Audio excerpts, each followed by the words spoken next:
ματώνει η ψυχή μου. Θα πολεμήσω την Τουρκιά και ας χάσω τη ζωή μου. Θα ανέβω στα ψηλά βουνά, εχθρούς να πολεμήσω, γιατί χωρίς ελευθερία αδύνατο να ζήσω. Κουράστηκα πια, δεν μπορώ με τους Τούρκους να δουλεύω και το κομμάτι το ψωμί ζητιά να χαμηλεύω. Θα πάω κλέφτη στα βουνά ελεύθερος να ζήσω και με κουμπούρι και σπαθιά των Τούρκων θα διαλύσω. Απόφαση το πήρα πια και δεν το μετανιώνω. Δεν υποφέρω τη σκατιά που κάθε μέρα λιώνω. Θα φύγω, κλέφτης θα γίνω, όλοι να με φοβούνται, γιατί θα αφήσω το λεπτό τους Τούρκους να κοιμούνται. Κι εγώ παιδιά αιματολός από αύριο θα γίνω, που το έκανα από τα χθες. Πρωί να φύγω, μαζί με τον οπλιαρχηγό επίθεση να κάνω και κάθε Τούρκο φοβερό έχουμε άλλο να το πιάνω.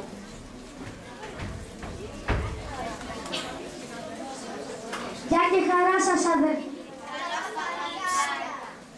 Για πες μας πού θα έρχεσαι και πού θα κατεβαίνεις. Απ' τα λιμέρια έρχομαι την Κίτσου την Τζαβέλα και κατεβαίνω στο χωριό να βρω καμιά κοπέλα. Να μου ζυμώνω ένα ψωμί για εκείνους εκεί πάνω που πολεμάνε στα βουνά. Φεύγω, καιρό δεν χάνω. Για στάσου παλικάρι μου και πέσα σας στις μάχες, πώς θα περνάτε εκεί ψηλά, σαν τα τελιά στις ράχες. Τι να σας πω μωρέ παιδιά τώρα που συζητάμε. Ο λόγος όλος στην φωτιά μα πίσω δεν γυρνάμε.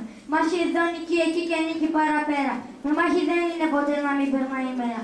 Τα βόλια πέφτουν ευλογία αλλά δεν σταματούμε. Μακάρι για τη ελευθερία το θάνατο να βρούμε.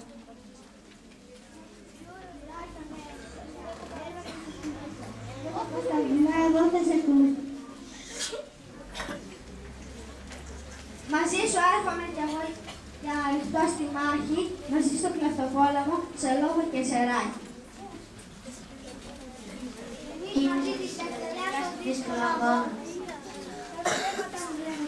Εγώ θα το χαράει. Η καρδιά και η χαρά πιο δυνατά χτυπάει. Το πρώτο πως αυτή η ορμή σε ελευθερικά θα βγάλει και αυτό το επόμενο δικό μας θα μετάνει.